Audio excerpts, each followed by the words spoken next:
2. Who is the man who rides past? Tell me a story, Anne-Marie, begged Kirsty as she snuggled beside her sister in the big bed they shared. Tell me a fairy tale. Anne-Marie smiled and wrapped her arms around her little sister in the dark. All Danish children grew up familiar with fairy tales.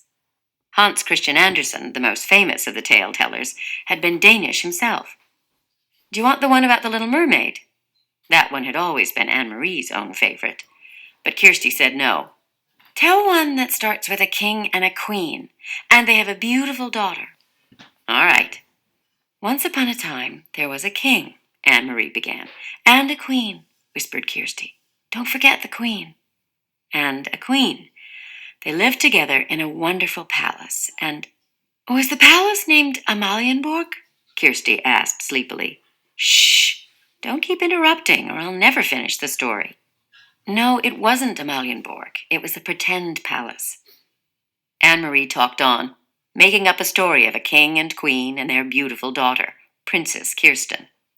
She sprinkled her tale with formal balls, fabulous gold-trimmed gowns, and feasts of pink frosted cupcakes, until Kirsty's deep, even breathing told her that her sister was sound asleep. She stopped, waited for a moment, half expecting Kirsty to murmur, "Then what happened?" But Kirsty was still.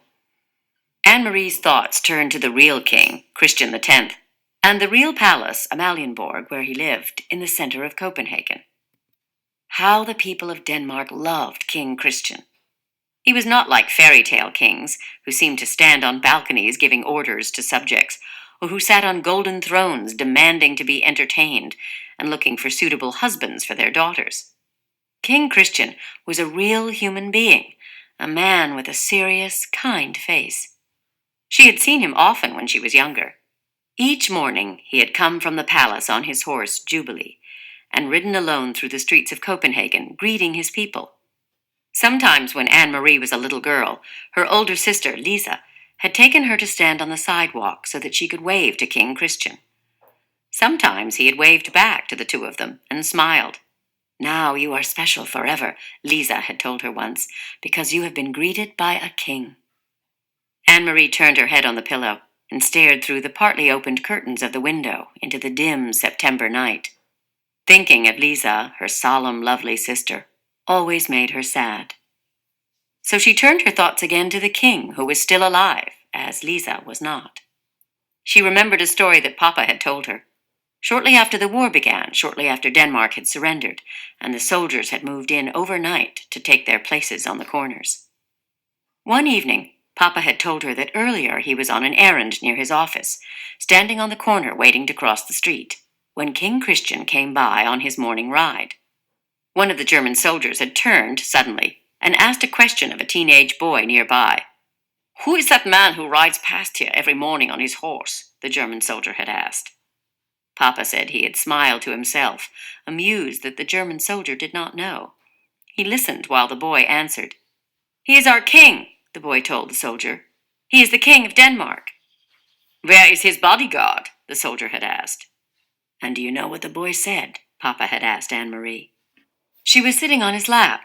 She was little then, only 7 years old. She shook her head, waiting to hear the answer. The boy looked right at the soldier, and he said, "All of Denmark is his bodyguard." Anne-Marie had shivered. It sounded like a very brave answer. "Is it true, Papa?" she asked, "what the boy said?" Papa thought for a moment. He always considered questions very carefully before he answered them. "Yes," he said at last, "it is true. Any Danish citizen would die for King Christian, to protect him." "You too, Papa?" "Yes." "And Mama?" "Mama too." Anne-Marie shivered again. "Then I would too, Papa, if I had to." They sat silently for a moment. From across the room, Mama watched them, Anne-Marie and Papa, and she smiled. Mama had been crocheting that evening 3 years ago, the lacy edging of a pillowcase, part of Lisa's trousseau. Her fingers moved rapidly, turning the thin white thread into an intricate narrow border. Lisa was a grown-up girl of 18 then, about to be married to Peter Nielsen. When Lisa and Peter married, Mama said, Anne-Marie and Kirsty would have a brother for the very first time.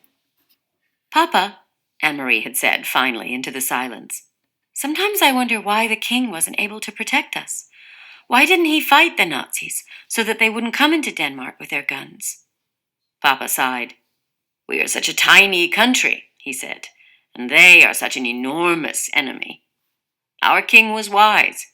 He knew how few soldiers Denmark had. He knew that many, many Danish people would die if we fought." "In Norway they fought," Anne-Marie pointed out. Papa nodded. "They fought very fiercely in Norway. They had those huge mountains for the Norwegian soldiers to hide in. Even so, Norway was crushed." In her mind, Anne-Marie had pictured Norway as she remembered it from the map at school, up above Denmark. Norway was pink on the school map. She imagined the pink strip of Norway crushed by a fist. "Are there German soldiers in Norway now, the same as here?" "Yes," Papa said. "In Holland, too," Mama added from across the room. "And Belgium and France." "But not in Sweden," Anne-Marie announced, proud that she knew so much about the world. Sweden was blue on the map, and she had seen Sweden, even though she had never been there. Standing behind Uncle Henrik's house, north of Copenhagen, she had looked across the water, the part of the North Sea that was called the Kattegat, to the land on the other side. "That is Sweden you are seeing," Uncle Henrik had told her. "You are looking across to another country." "That's true," Papa had said. "Sweden is still free." And now, 3 years later, it was still true. But much else had changed. King Christian was getting old, and he had been badly injured last year in a fall from his horse, faithful old Jubilee, who had carried him around Copenhagen so many mornings. For days they thought he would die, and all of Denmark had mourned. But he hadn't. King Christian X was still alive. It was Lisa who was not. It was her tall, beautiful sister, who had died in an accident 2 weeks before her wedding. In the blue carved trunk in the corner of this bedroom, Anne-Marie could see its shape even in the dark, were folded Lisa's pillowcases with their crocheted edges, her wedding dress with its hand-embroidered neckline, unworn, and the yellow dress that she had worn and danced in, with its full skirt flying, at the party celebrating her engagement to Peter. Mama and Papa never spoke of Lisa. They never opened the trunk. But Anne-Marie did from time to time when she was alone in the apartment. Alone, she touched Lisa's things gently, remembering her quiet, soft-spoken sister who had looked forward so to marriage and children of her own. Red-headed Peter, her sister's fiancé, had not married anyone in the years since Lisa's death. He had changed a great deal. Once he had been like a fun-loving older brother to Anne-Marie and Kirsty, teasing and tickling, always a source of foolishness and pranks. Now he still stopped by the apartment often, and his greetings to the girls were warm and smiling. But he was usually in a hurry, talking quickly to Mama and Papa about things Anne-Marie didn't understand. He no longer sang the nonsense songs that had once made Anne-Marie and Kirsty shriek with laughter, and he never lingered any more. Papa had changed too. He seemed much older and very tired, defeated. The whole world had changed. Only the fairy tales remained the same. "And they lived happily ever after," Anne-Marie recited, whispering into the dark, completing the tale for her sister, who slept beside her, one thumb in her mouth.